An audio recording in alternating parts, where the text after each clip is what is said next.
Stacy, can you do roll call for us, please? Thank you. Yes, ma'am. Good evening, everyone. All right. Sheila Alameen Khashoggi. Here. Katia Burrell. Present. David Bland. Let's see, David. Genevieve. I spoke to Mr. Blandiol, and he is not joining us today due to medical procedures. So, okay, thank you, Jeremy. Jeremy Roca. present. Gerald Takano. Present.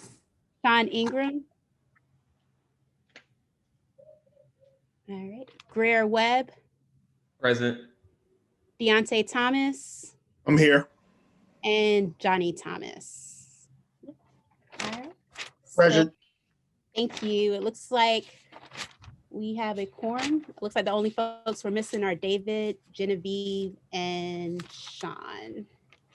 Okay, thank you, Stacy. We start with the Office of Equity and Inclusion update. Dr. Caesar. Good evening, everybody. It's good to see everyone. I'll jump right in.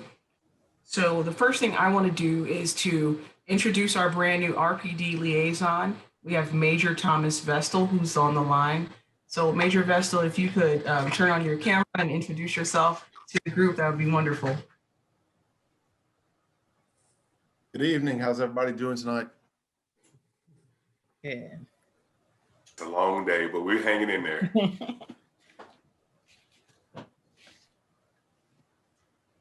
Major Vestal, if you could just share just a little bit about yourself and how many years you've been with RPD and kind of the area that you work in.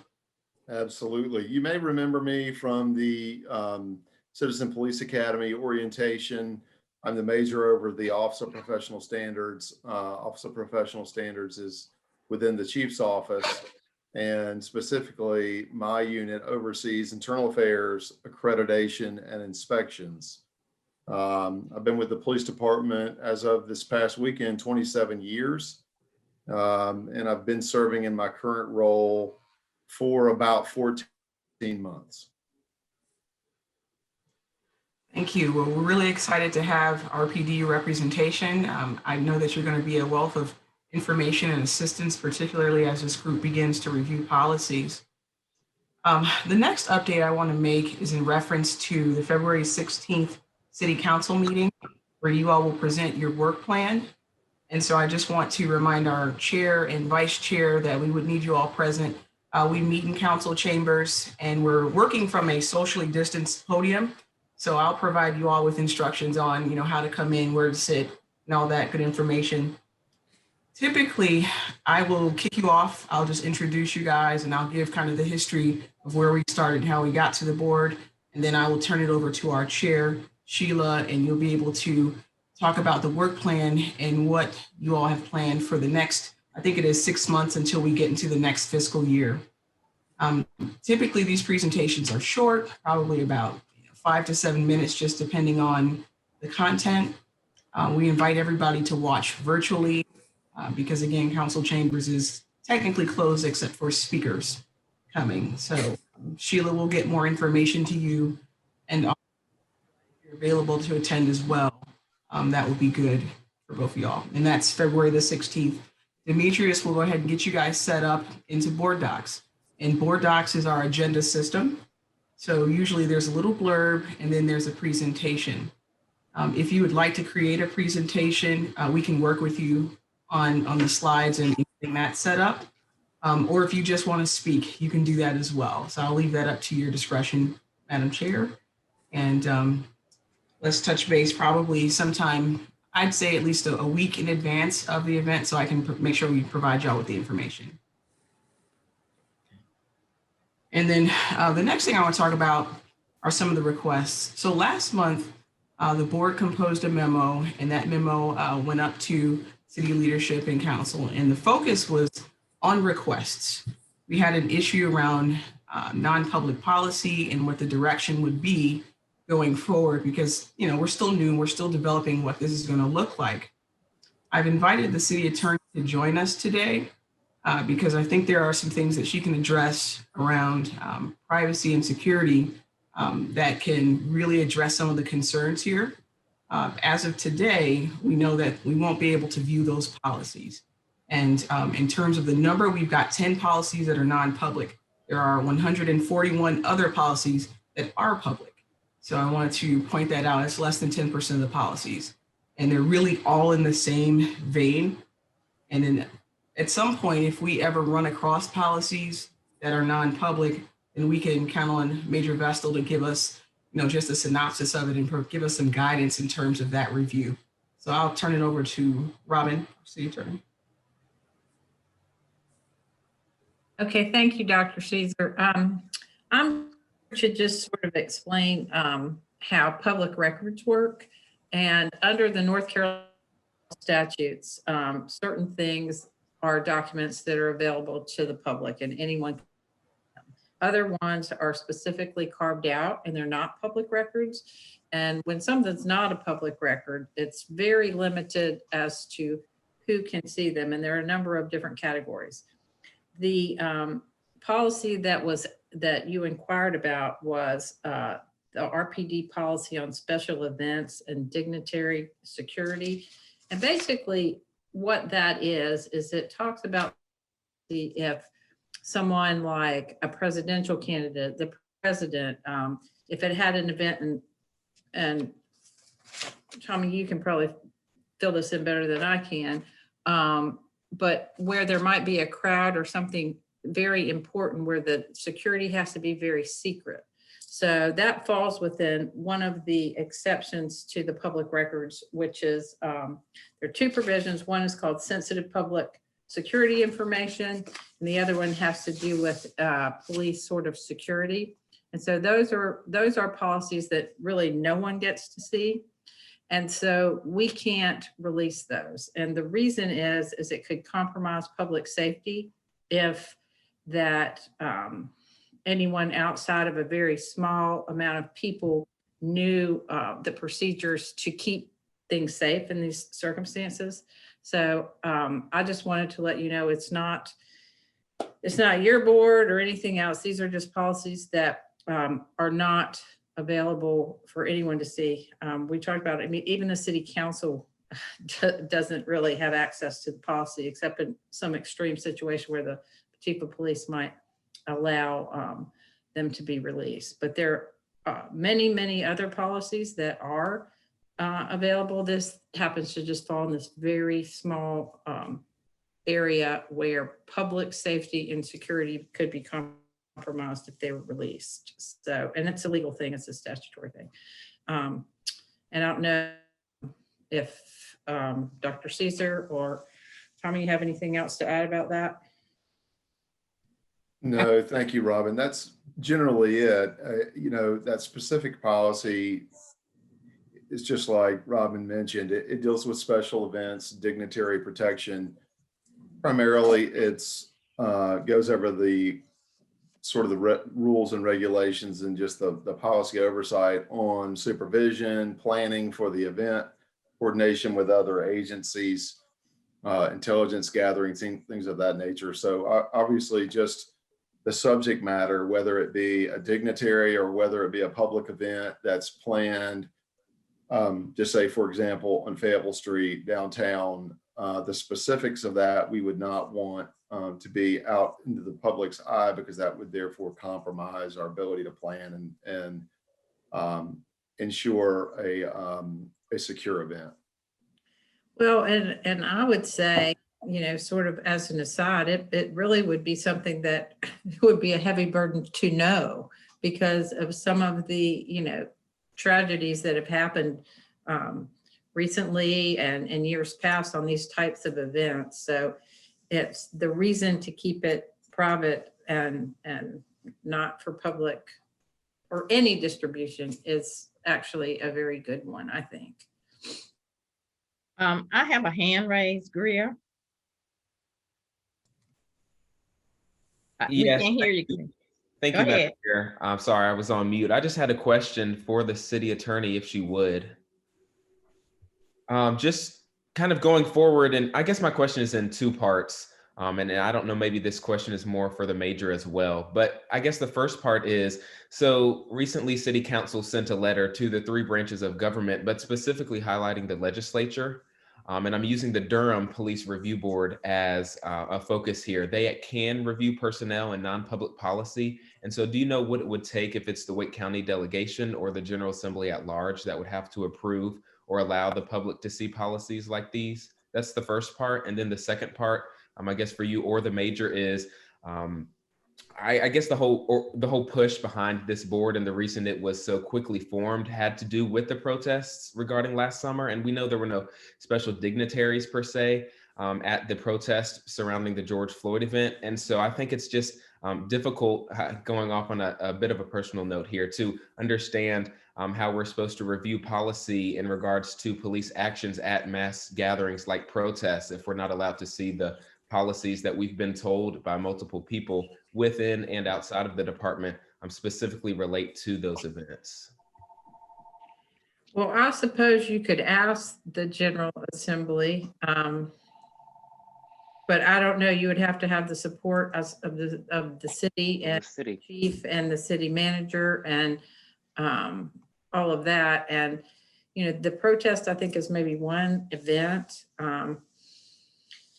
versus the policy at large, which covers a lot more than that particular protest. And so all I can say is, with respect to right now, that is something that state law does not allow and to be released. And if that's something that this board might use as a recommendation, if that's a policy that you really want to see, and there's a bunch of other policies too that relate to this, but if that's something that I think that you could put that in your recommendation to council to say that, you know, could you have take some sort of steps to allow this board to see those for purposes of review, keeping in mind that, you know, it probably will never be for public review. I mean, it could really be for review for maybe this board who would have to sign some kind of confidentiality agreement or something, but it is really not a good idea. And Major Vessel, you can chime in, but letting that type of information out to the public could really compromise people's safety. I mean, the one that comes to mind is the Boston Marathon bombing, something like that. You just really don't want that type of information out for the public versus this board, perhaps in some limited capacity. Gerald? Okay, I guess the question would be is that a lot of the board members they were focusing on some of the first policies that were related to some of the protests and riots that also were part of the damaged property. Since 1108-1 does include justifications for certain types of force, it would be possible for that to be that they wanted to consider whether or not the justifications for authorization of gas and crowd control purposes be a part of the public policy that's viewable by the public. So I'll answer that, Gerald. Yeah, I was going to defer. Yeah, we're considering in a current review of 11081 for use of force, we are considering adding in some of those considerations for chemical agents and less than lethal applications of force. Jeremy? I think Mr. Gerald answered my my question, Madam Chair. I just wanted to make sure I was understanding the discussion. So in this policy, it says that, like, for public gathering and dignitaries, is there a possibility that they can split those in half and share the gathering portion to the public? And then, I mean, it makes sense. If President Biden comes to Raleigh, it doesn't make sense for the public to know what the Secret Service is doing. But I think when there's a problem of accountability and transparency, I think that people are at the edge with. And so it's just not sitting well with people when we're saying you can't see this because it's a security measure. So I don't know. That's my question. Well, I would say just one thing, and that is, if there's different ways to go about it. I mean, you can say, I want to see all your policies, you know, I want to be able to do that. The other is to say, here are our concerns with this type of a situation. Like, okay, we don't care about dignitaries. We care about, we care about protests. We don't care about road races or whatever it is. And here are our concerns. And I think you can raise those concerns and potentially bring that forward and say the reasons that, you might like to address that part of the policy and maybe narrow it down a little bit more, and ask for it that way. I can't assure that anything would happen, but I think this sort of blanket release, this type of policy is almost too broad. So what are your concerns? What would you like to see done that you think isn't done? And maybe deal with it on a step-by-step basis like that. Thank you, ma'am. Greer. Thank you, Madam Chair. This is just a follow-up question, and Jeremy's point is well taken, but I guess for you, Madam Attorney, and thank you for answering my other question, but I'm just reading this news article and looking back over, and I believe there was an interaction that you or another attorney on your staff had with Councilman Melton, actually. And so the City Council has already made getting more power for this board a legislative priority for this upcoming General Assembly session. And so my question to you earlier, I guess, just more specifically now is, what would it take for us to have the ability to look at personnel files and non-public policy as Durham does? Does that need to be a delegation, Wake County delegation at the statewide level sponsored thing, or what more can the city do there other than this letter that they've already sent, asking for this board to have more power? Because I guess that's the first part of my statement or question.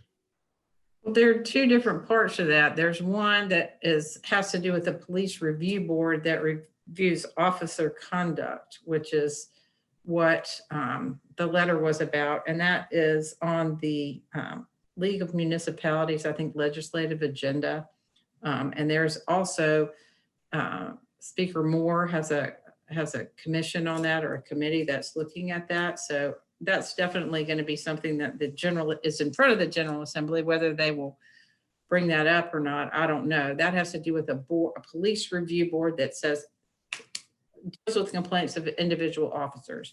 What you're asking is, can we see policies that relate to public safety and how the police department prepares to make sure people don't get hurt, which is a little bit different, I think. Now, could you put in your council recommendations, yes, we would like to expand our authority for that, and this is something that we really think we need to see? I think so.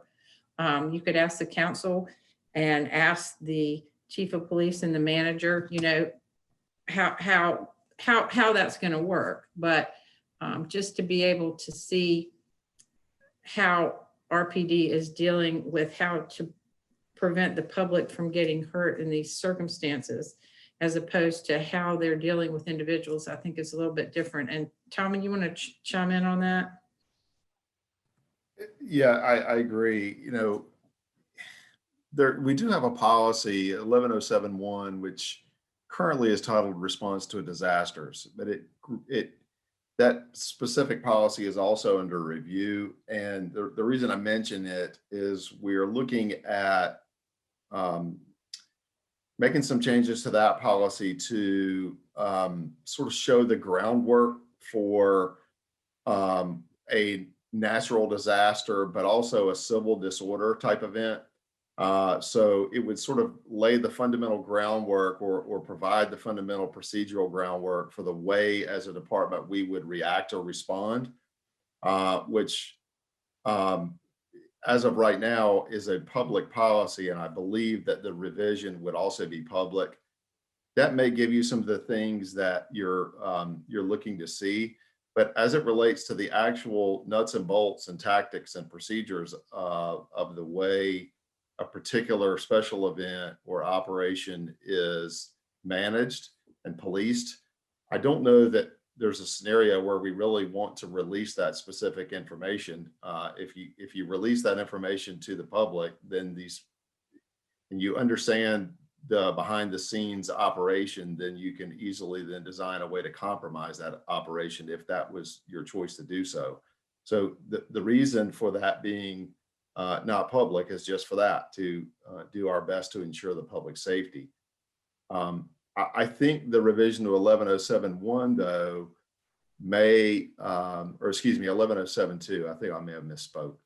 I'm working off of a very small screen with a split screen here. So it's the revision of that may provide enough groundwork to answer some of the questions that you have.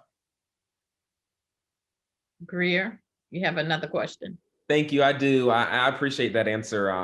I really do, Major. I guess my question for you then becomes, and we can get into the policy nuts and bolts earlier. And if I wasn't clear, Madam Attorney, I'm sorry. I know that this board was, created not just because of the summer protests, but to also look at other aspects of policing and to really build a bond, right, between the Raleigh community and the police department, right, which we know. Anyway, I believe, Major, my question for you is, so how are members of the public, sorry, let me start over.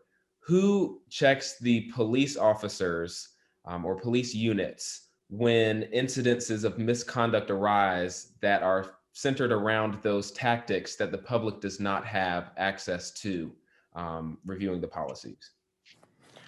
So when you say check, who reviews it? Is that what you're inquiring, or who investigates an allegation?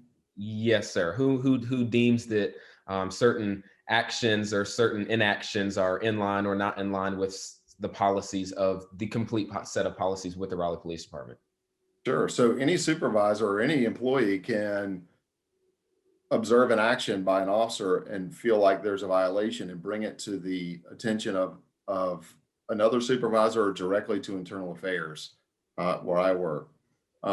Let's just say that it gets reported to internal affairs. Then we're going to review that action and we're going to weigh that action against the policy, against the written policy. And internal affairs, just so I'm understanding, internal affairs is a unit within the Raleigh Police Department, right? It is. So there's Absolutely. no current way for non-police personnel to review or file a claim of wrongdoing against the police department without going to court that would not be investigated by a member of the police department? I don't know that that's necessarily true. If you want the Raleigh Police Department, though, to investigate it, it would have to come through internal affairs. If you want an internal affairs investigation, any supervisor can investigate an allegation, depending on the nature of the allegation. Some allegations, by their very nature and the seriousness of the allegation, are going to, by default, always come to internal affairs. But if you want the police department to investigate it as a personnel matter or a personnel issue administratively, then the Raleigh Police Department is going to have to investigate it for an administrative investigation. If you're talking about a criminal one, there are obviously other options that are available. We do investigate our own officers for criminal cases or for allegations that violate the law. But that's not always the case. As you know, if there is an officer involved shooting or an in custody death, that would be investigated by the SBI at the request of our own policy and by the Wake County District Attorney. So there are other options on the criminal side, but on the administrative side, we're the only entity currently that would investigate as it relates to a personnel matter.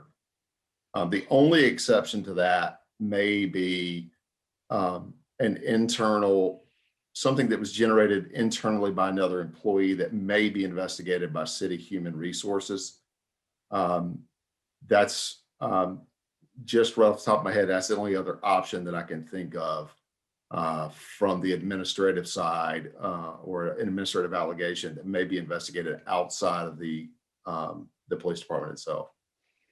Well, and let me just chime in, and there's the difference between the policy itself and the officer who may be violating the policy or doing something that he or she should not be doing in response to a complaint. Now, with respect to the policy itself, the reason for the protection and the confidentiality is that if you were to give, for example, a terrorist our policy and they wanted to plant a bomb somewhere or whatever, then they would know how we were going to react to that. And you don't want that. That's the bigger, those are my beagles, I'm sorry. That's the policy. Now, with respect to individual officers' conduct, we know right now that under North Carolina law, absent some type of legislative action, then all of that is confidential for personnel records and body camera and all that. And that's the piece that if there was a police review board, that they would look at the conduct of that officer in that situation, as opposed to what the policy itself is.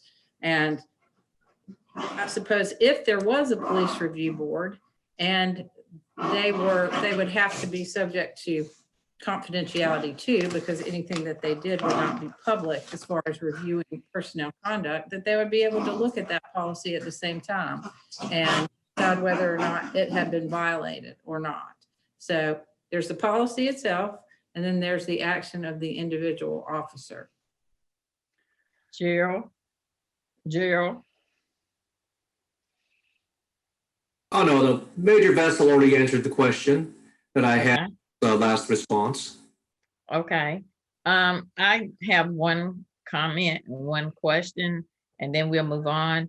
I looked at the policy that's online that switched me to the General Assembly, so I understand that. But I guess my question is, we have a policy and procedure committee that we formed. So can that committee look at the specifics? So what we're looking for, not the whole policy, but just to what we're actually looking for. Can that committee look at the policies that we need? Just that committee.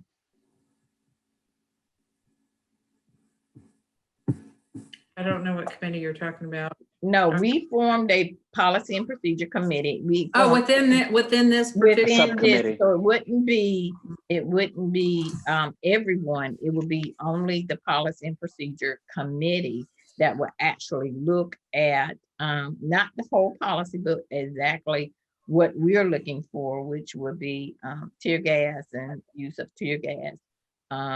So could we, or do we have to request? Can we look at that? Our committee look at that policy? It's not a public record under the North Carolina Public Records Law. So, I mean, my suggestion would be that, you know, that Major Vessel gives you an overview and you can talk to him about or make recommendations to council about what you think are the correct, something that you would like to see in the policy or not. But that's not gonna, it's not gonna pull it out of the state law non-public records exception, which is what that falls into. Gerald? I guess you mentioned it earlier as a possible way to seek information that that this particular board would like, that if we submit specific questions that we feel are not a part of the security issue of why the policy is non-public, and we submit those, and then it's viewed that you know that we can discuss those because they don't fall within that particular area. That is something that we can do, correct? I'm not sure. I mean, there's some. Well, like I said, the committee wants to look at specific issues more related to justification and authorization for certain types of use of force, and not the actual tactics or the security processes. More of the broader idea of what are the legal justifications in order to authorize certain types of force. This is a use of force policy. Tommy, is it? Earl, I'm not sure I understand your question. Are you saying, or are you asking if you all as a committee had specific questions related to the policy, if we'd be able to answer if the policy, say, for example, contains that already or not? Yeah, essentially. I think we'd have to look at each question individually, Yeah. whether or not it's gonna be fall within what's allowed to be disclosed or not. Yeah, But I understand. one of the questions, one of the main questions was, the board would like to know what is the justification or authorization for the use of gas in crowd control situations. That would be like that would be the question that we would ask. Does the policy contain the answer to what's the justification or authorization for the use of gas for crowd control purposes? That means, can they use gas simply for protesting, or does there have to be a certain number of factors that show an increase in threat to the public or officers that the gas is now authorized to be used? Basically, the questions related to that. I think the best thing with that to do, and chime in any city person, Dr. Caesar or Major Vestal, I mean, I think that if you've got questions, you should get those together and submit them, and then they'll have to look at them, and the chief will have to look at them, and he will look at them, and I'm sure within the confines of the law and public safety, they will answer those. Yeah, I think if you submit questions, it would be very much more helpful if they were submitted in writing. Then we could internally look at the questions and assess, how can we answer as it relates to the current policy, specifically as it relates to policies related that are public or not public, and just give you the best answer that we can based on what we can say. Generally, we can speak pretty freely about topics, but when you're talking about the specific policy, if it's marked not available for release, then we're not going to be able to release the policy. It doesn't mean we can't talk about the content to an extent. So if you asked a very specific question about, hey, what are the criteria for this? We may be able to answer in whole or in part, even if the subject matter is found in a section that's not available to the public. I can't guarantee that, but I think we would at least be able to give some answer that goes beyond, we can't tell you that. Oh, and I would say part of that response is going to be, I mean, as important as this board and its work is, I mean, part of that response is going to be, and I'm not a police officer or the chief, is going to be, is that going to, in some way, it can't compromise, the public safety, any information that gets released it's got to be sure that it's not going to let something out that would potentially cause some sort of public safety issue, I guess. Greer? Yes, thank you, Madam Chair. I just had two questions again. The first one is for you, Madam Chair. We did submit in writing exactly what the major was talking about. I understand the non-public facing policy and the limitations there, but we did submit specific questions about tear gas and about other policies that we wanted to have discussion about over a month ago, I believe, to the police department and copied the city. Is that correct? Correct. Okay, and thank you. And the second part of my question is, I guess for the city attorney, and thank you for graciously spending some time with us tonight, again, is statute-wise, how, and I'm going to assume that you or someone from your office was involved in the organizing or the organization of this board with city council. I guess my question is, statute-wise or statutorily, how is this board any different than, Joey Bag of Donuts on the streets of Raleigh getting with his friend and being pissed off about the protests and the police response this summer and going online and just seeing the public-facing policies of the police department? And if the answer is there's no real difference because of public safety and security, then the purpose of this board is A, defunct, and B, that doesn't help when the only people that can investigate are from within the police department. Well, let me just say, look, I'm not a witness, so you just need to, it's not my cross-examination. There are laws. The city council can't see these policies except in certain limited situations. They are not for public consumption. They are not for any board. There are certain information like the Civil Service Board, which hears all employment claims in the city. They can't see personnel records unless the employee that's in front of them releases them. So this is a matter of state law, and you can keep asking questions, and I'm not trying to be disrespectful, but I'm telling you that this is not something that's trying to be sneaky and be withheld from this board, but this is just what the law is. And so, you know, every appointed board by the city council does not get to see things that are not public records. As a matter of fact, there are things that are not public records that people in my office can't see. We have certain screens in my office where certain people can see them and certain people cannot, because that's the law. So, I mean, I can't help that, but you know, you can say Joey bag of donuts or whatever, but no board in the city see this information, nor can the city council, nor can any city employee outside of certain people in the police department. Thank you for that. I was just trying to assess the purpose of the board. And so I really do appreciate your time, and I'm no lawyer either. So. Well, I will say that this is a board that's created under the city council's general authority to appoint boards that can help the city with its business. Now, the general statutes have certain boards that you can or must have. There's a planning board, there's a board of adjustment, there's a human relations commission, or relations commission. There are certain appearance commissions that are set forth in the statutes that have certain requirements and powers and subpoena and all of that kind of thing. Then the city council has a general authority to appoint whatever board it wants to. We have a bicycle board, we have a clinic board and all of these different kind of things. And those are appointed to help the city council do their business in whichever way they see fit. They do not have any statutorily independently delegated powers. Now, what a number of people would ask for, as this board has talked about, is a specific statutory authorization for a police review board. And if that happened, then those powers would be set forth in the statute.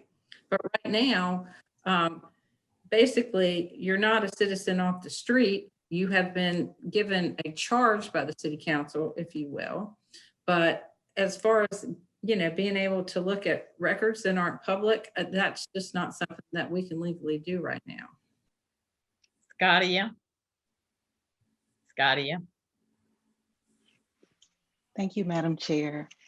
Thank you, Greer. I think you brought up a lot of wonderful points, and Madam City Attorney, thank you so much for the information that you provided. I think we are all very clear that the law does not permit us to view a lot of the statutes as they currently exist, and a lot of the rules that currently govern the Raleigh PD. And that's, we're not asking why. We're here to say that this is a stumbling block. This is essentially a big part of the reason that this city and its residents are experiencing and have long experienced a number of the issues that they have experienced. So we are not here to cross-examine you or to put you on the defense about why, or to, you know, pressure you into giving us this information. We're trying to figure out how to change some of the stumbling blocks that currently exist. We never came to the city attorney's office or the Raleigh PD asking for blanket access to any of these policies. We did ask for a specific policy for a specific reason, because this specific policy was pointed to in a report, an after action report that was developed as a result of the events from this past summer. So this is not this board coming together and just saying we just arbitrarily want access to the things that Raleigh PD holds private. We do not want to know what the RPD does to keep Dignitary safe. We are not interested in, you know, our president not being able to be safe in our city. This is not what we're trying to do. So I apologize on behalf of our board if that was the impression that you were given, but we were very specific in the things that we were looking for. So we are thankful to Major Vestal for being available to us to discuss some of the concerns that we have so that we can ask specific questions about these policies in the meantime. But what we will do is continue to forge ahead in our quest to have access to these areas that we do not have access to, because for us to be told that these policies are private and therefore you have no more access than anyone else in this state or this city, that does make this board just like anyone else in this city, and that is not acceptable. That means that we are all volunteering our time and our efforts for nothing. We might as well just be spending our, what day of the week is this, Wednesday evening, watching TV and eating popcorn. So we will continue to forge ahead. We certainly understand that this policy has been private, as are the 9 others, but that is no longer acceptable. There are parts of it that should absolutely be private, but there are parts of it that could be public as well. And it's time that those be sorted out. Well, can I just say one other thing? And Tommy, you may need to jump in here. The things that you may be concerned about that are happening may be really more appropriately encompassed by some other policy as opposed to this policy. No, the tear gas is I mean, that's part of this policy. That's the purpose of what I'm saying, what your questions are. So if you ask your questions, you can find out whether or not that it's a part of this policy or something other use of force. You understand what I'm saying? Gerald Takano asked the questions that he had, and they are specifically related to pieces of this policy that we requested. They are embedded in this policy. And if we could just have that piece of this policy, we would be happy with that. We don't want the entire policy released to the entire city of Raleigh. We just want that piece of the information about the expired tear gas and the use of that within these types of situations. Then submit the questions, because I cannot tell them to release something that's not legal to release. So why don't you submit the questions, and then we'll look at it on our side and get you the information that we can legally get you. We will do. Thank you. Okay. I know we got limited time, so we got to get some of this other stuff done, but Dr. Caesar, go ahead and say something real quick. Yes, so now that we have Major Vestal, I think we do exactly what has been recommended, and we share the questions with Major Vestal. And that can be the first step into finding a response to those questions. Okay, so the questions that we sent Gerald, we're gonna go back and we're going to go back and start. Gerald, you're on the the policy and procedure board committee as well. So the questions that everyone sent you, do you still have those questions in order or in line? Was not given specific questions, more the concerns. Okay. Put the areas in.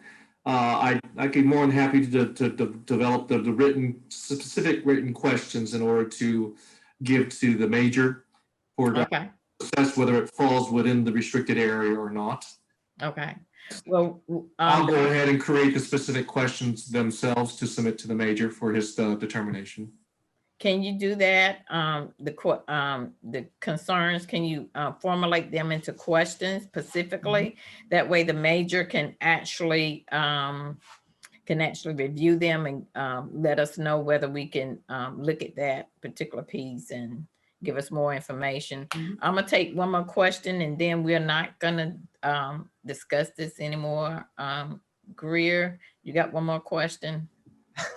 Thank you, Madam Chair. I appreciate it. I'm sorry to the rest of the board for talking so much, but while we have these two, as Dr. Caesar said, wealths of knowledge here with us, I just wanted to ask. So I guess I'm gonna put you back on the stand for a second, Madam Attorney.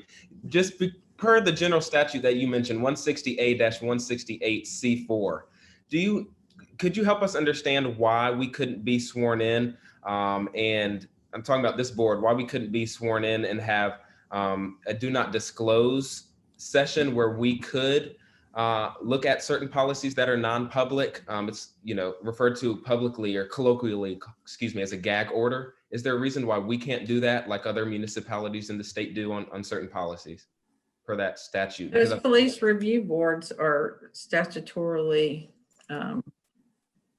given the authority to do that by their statute. I mean, that's part of what they can do in their local acts.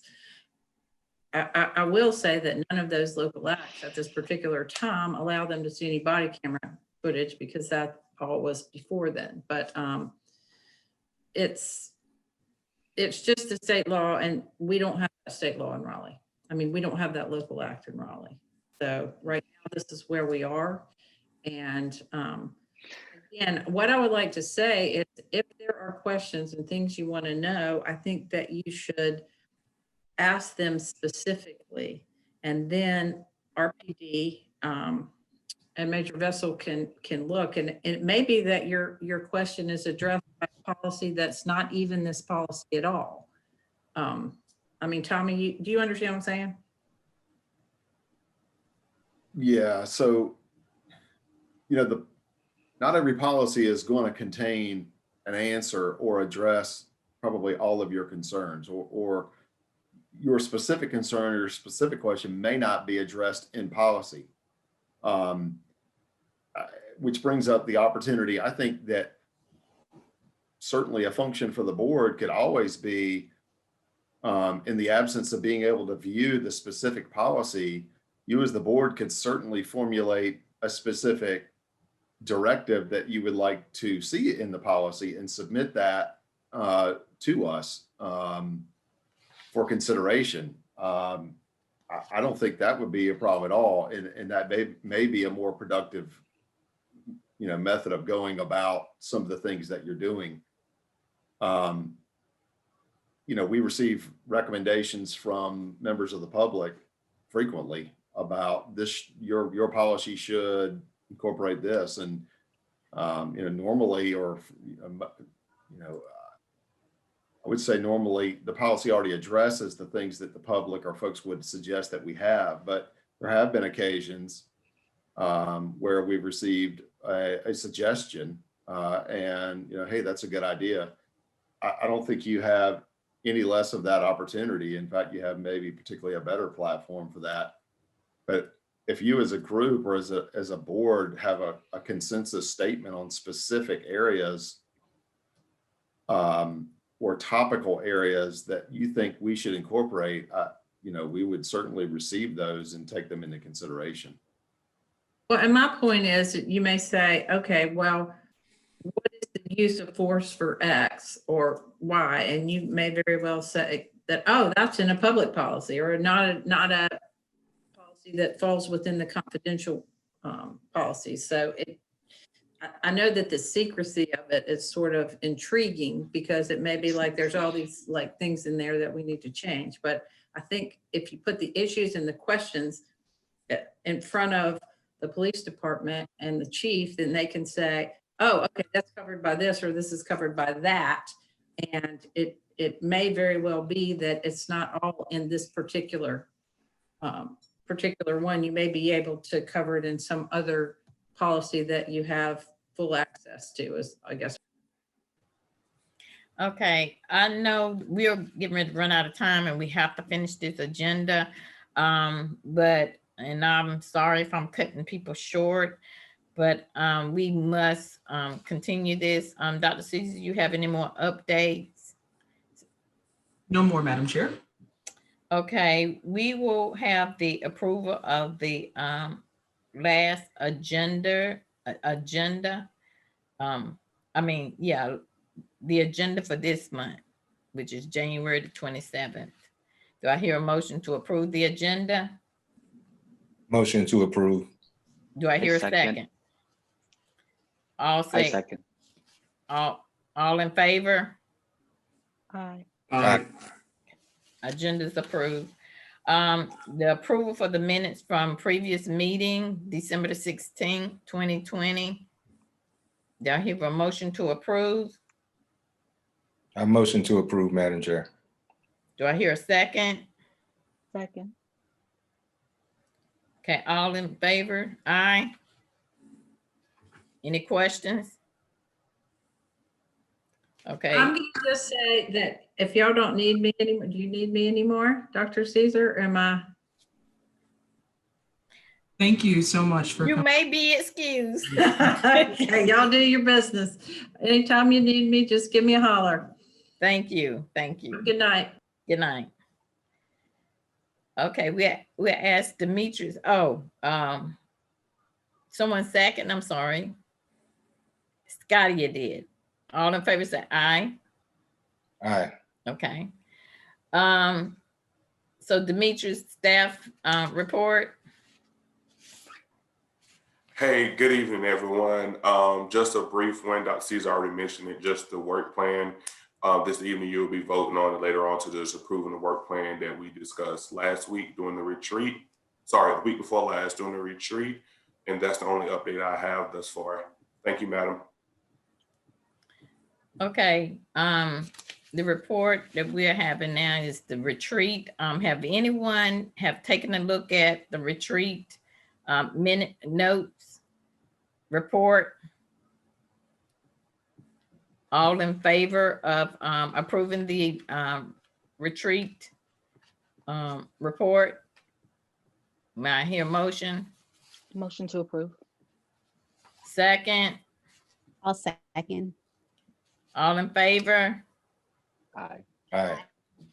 Thank you so much. I do want to say a couple of things before we get off. I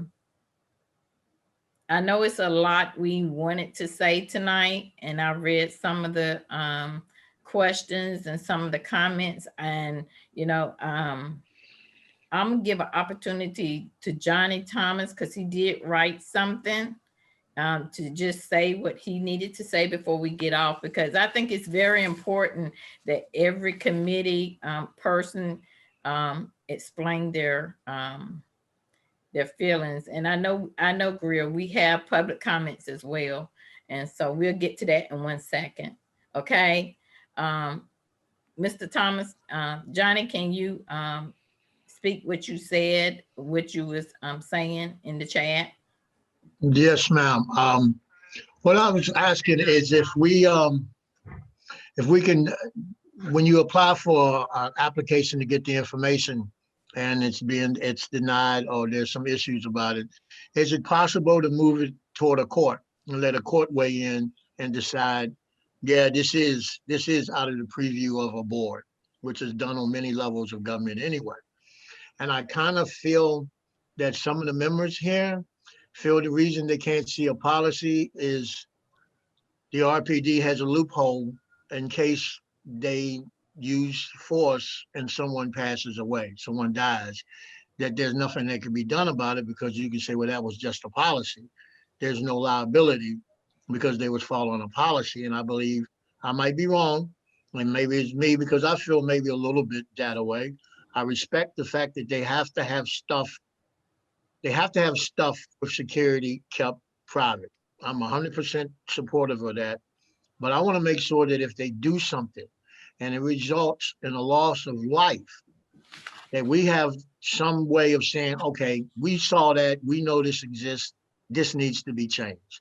That's what I was trying to put through. And of course, the court thing is very important to me too. But we have an attorney, I think, that can answer that one. Well, yeah, and she's already gone, but what we will do, look into it, Mr. Johnny, we'll look into it and find out what our next steps are, and we'll talk about it a little bit more in next meeting. That's something we can also discuss. let us look into it, and from there, you know, I'm not sure it is the courts or not, but let us find out first, okay? Did we have any questions from the public? Deja?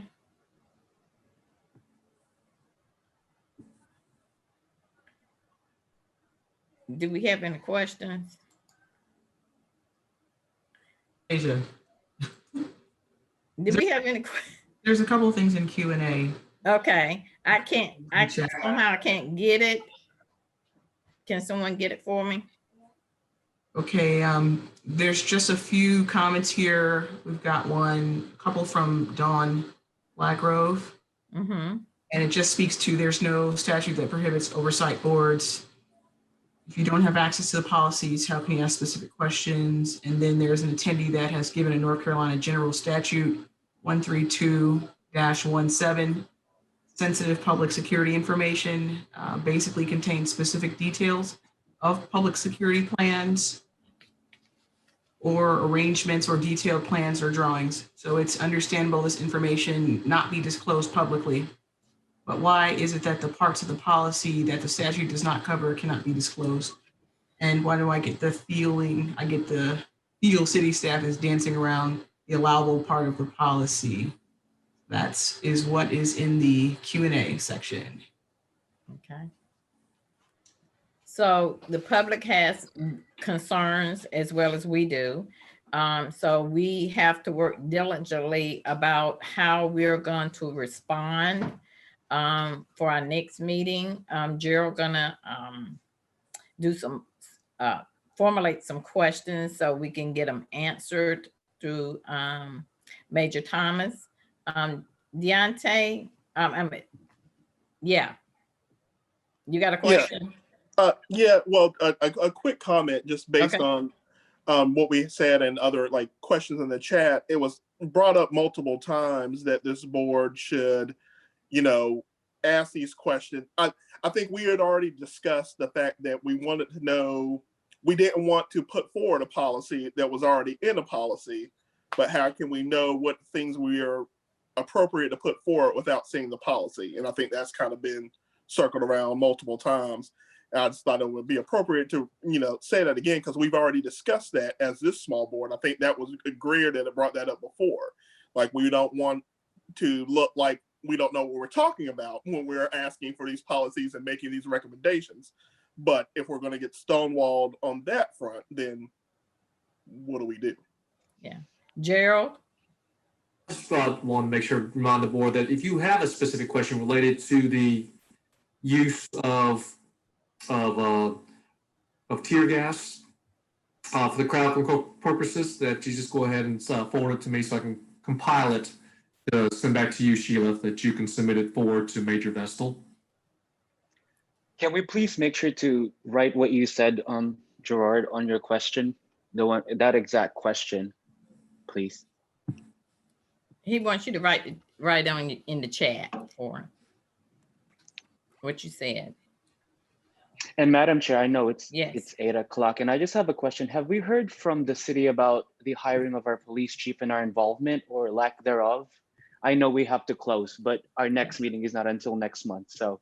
Okay, Dr. Caesar, any updates? That process hasn't begun yet, and I think the chief is retiring a little bit. We've got still a few months to go yet, so I guess when it gets closer to the date, then maybe we'll be able to supply some information about that. Thank you, ma'am. Greer, one more question. Just following up on what Jeremy said, but there is, I guess this is a question for Dr. Caesar just quickly. So there is an acknowledgement that this board wants to be included on as many conversations as possible with the new chief. Has that been put in writing to the council or city manager's office? I know it's only, February, but it's only a few months until April. The process hasn't begun yet, so when we get information on what that's going to look like, I can ask Madam Chair to go ahead and say, Police Advisory Board would like to be a part of the process, and we can send that forward. Okay. Well, it is 8 o'clock, 8:01, and thank you all. That was a was a very good meeting, very productive. Let us keep chiming and keep doing what we need to do to make this board function. Thank you, Major Thomas, for coming and coming in to be the liaison for the police department. We appreciate the city attorney.